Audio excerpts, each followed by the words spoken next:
Hello, and welcome to my presentation about my Game Engines 2 assignment.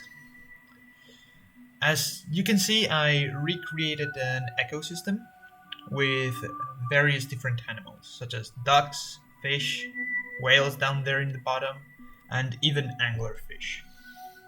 We can see each individual Boid by changing the camera position. But more importantly, you can activate and deactivate the UI by pressing enter, like here. So, for example, let's go to the ducks.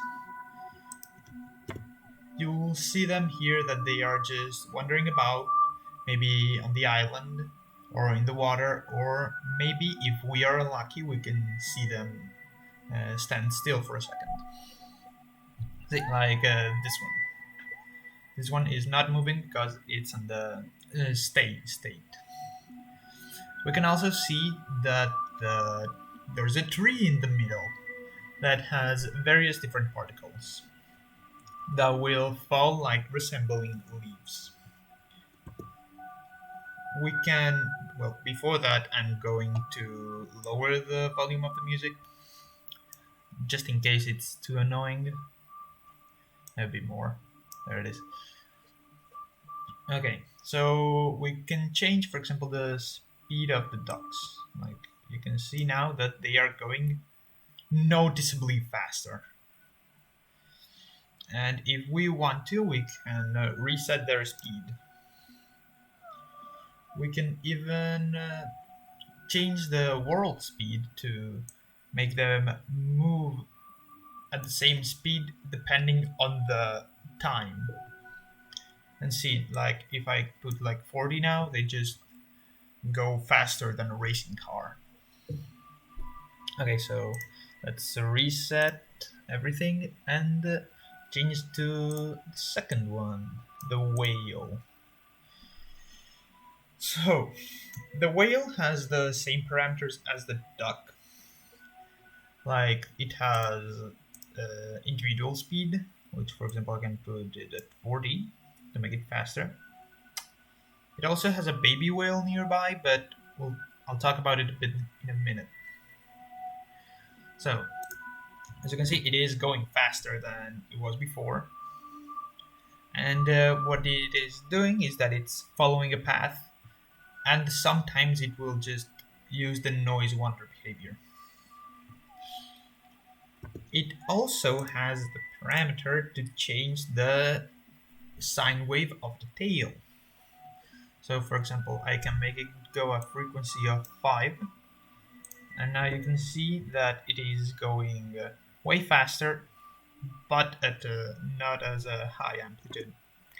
So I can change the amplitude, and now it just looks like it's going faster. But if I lower the frequency, you can see that it just does a way bigger arc. Okay, so for the baby whale, there is not a specific camera because it would be too confusing. So the best way to see it is the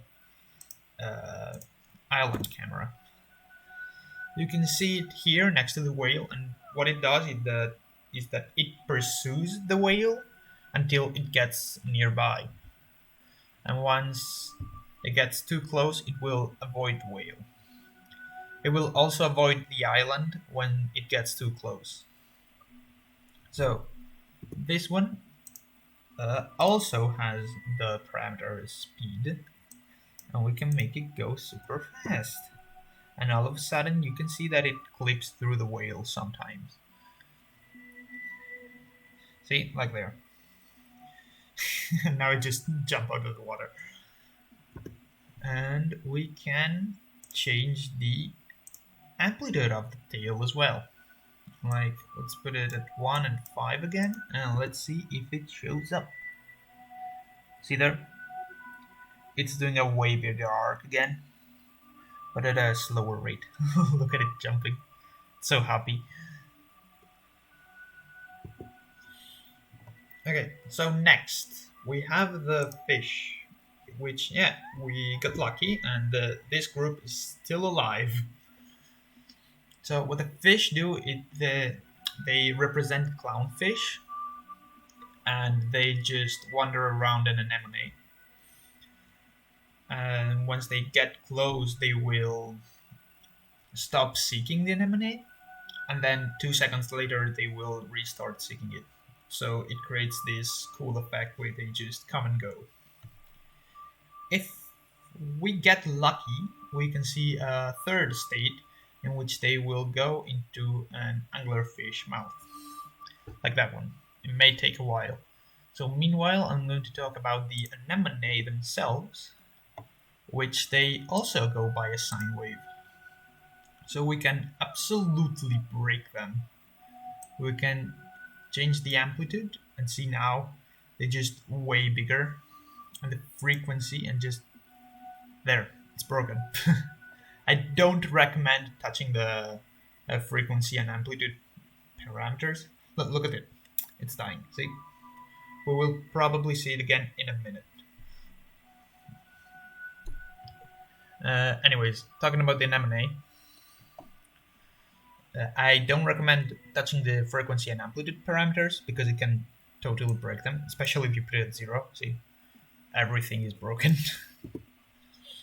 So finally, we have the anglerfish.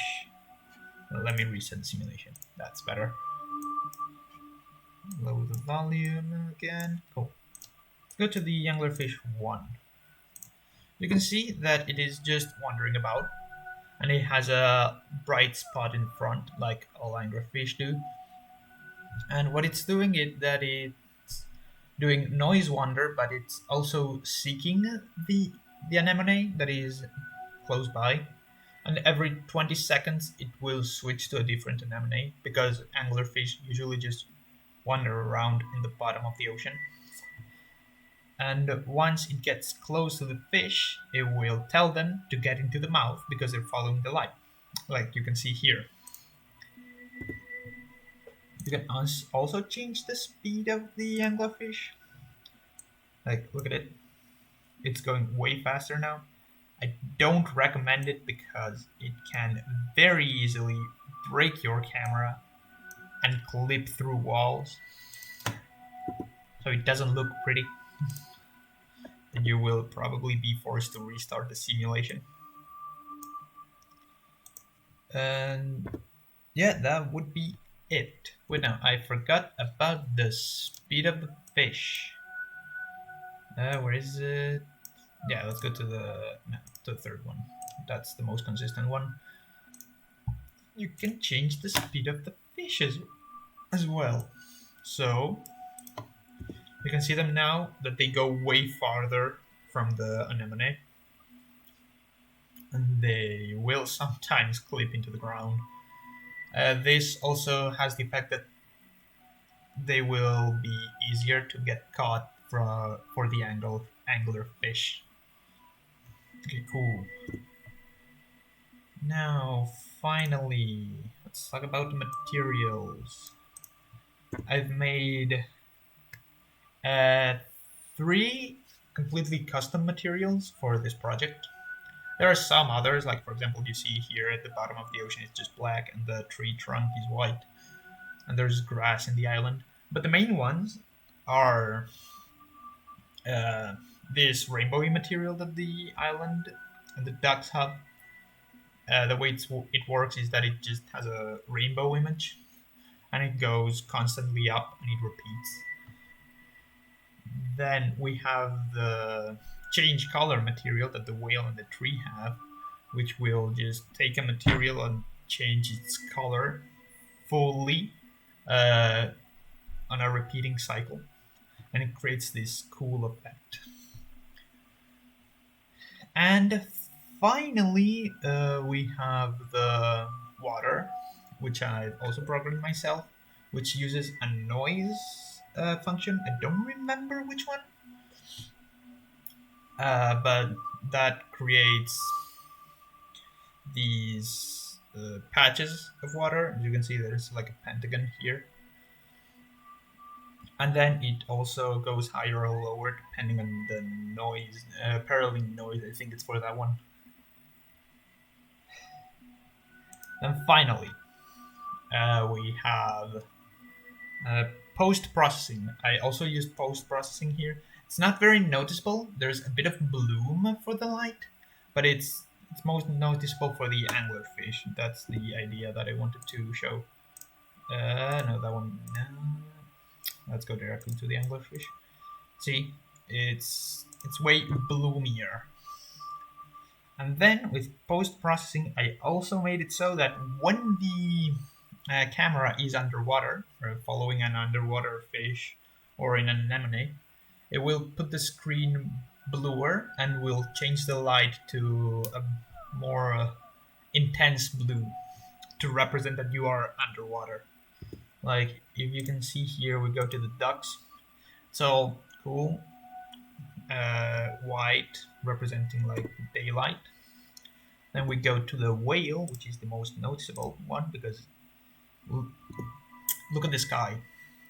It's mostly white, but then you go to the whale, and then the sky is all of a sudden just considerably more blue. And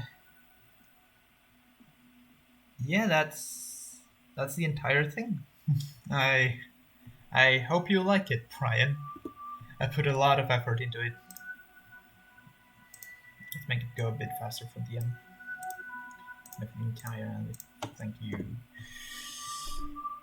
Yeah, that's it. Thank you very much for watching this video. See ya.